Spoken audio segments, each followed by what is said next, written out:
Di hawa nafsu itu ada 3 bagiannya. Yang pertama, yang paling jelek istilahnya itu innan nafsa la ammaratun bisu, kata Nabi Yusuf. Ini hawa nafsu yang pertama, ammarah, yang selalu mengajak kita untuk berbuat jahat, berbuat maksiat.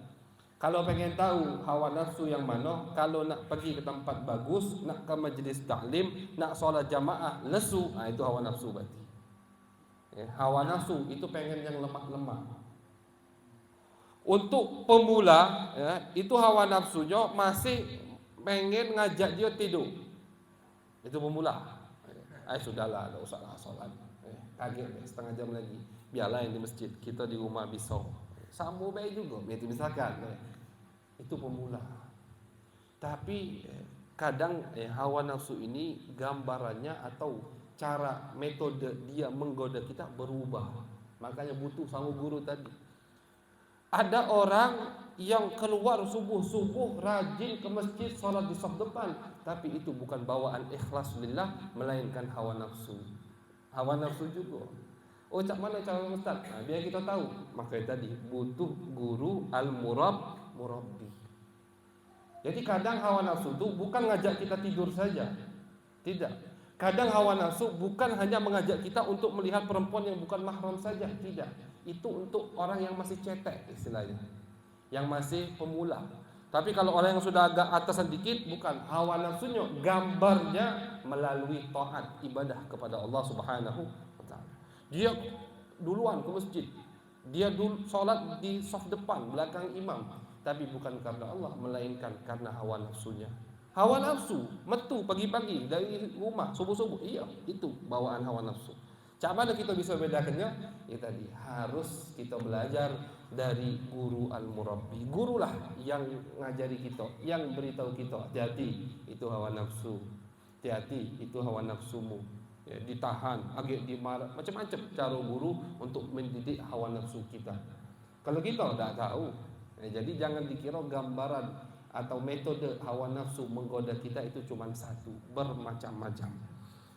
Jadi yang pertama ammaratun bisu, yang selalu mengajak kita untuk berbuat perbuatan yang tidak diridhoi oleh Allah Subhanahu wa taala. Yang kedua, nafsul lawamah wa nafsi wama lawamah.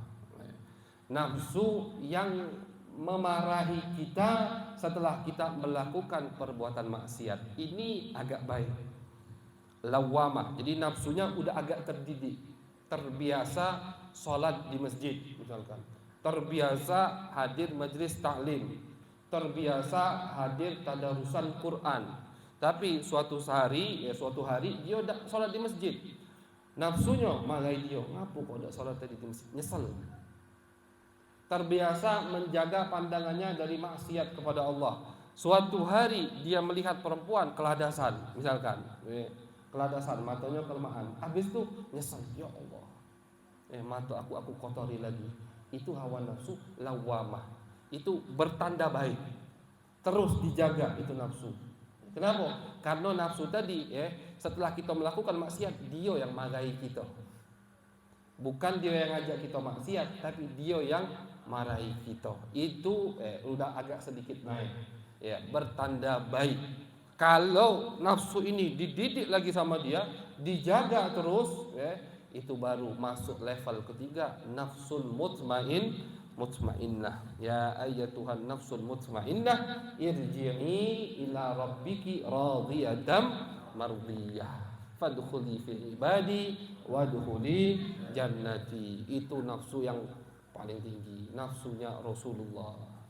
Nafsunya tidak memerintahkan, tidak mengajak ke maksiat. Yang diajak oleh nafsunya selalu hal-hal yang mendekatkan diri kepada Allah Subhanahu wa ta'ala. Jadi kalau kita nak sampai ke nafsu al-mutmainnah, harus melewati 2 level ini. Harus dididik bertahap. Tak bisa nafsu itu sekaligus. Binatang liar, kalau kita langsung cekek, ngelawan mesti dia. Diam dia, kita lepas, wah tambah jadi, gitu kan? Cak mana cara? Itulah pelan-pelan. Itu cara mendidik hawa nafsu. Mudah-mudahan kita diberikan oleh Allah makom yang ketiga tadi, nafsu kita menjadi nafsu mutmainnah, nafsunya ya para wali, para utusan Allah dan Nabi besar Muhammad sallallahu alaihi wasallam.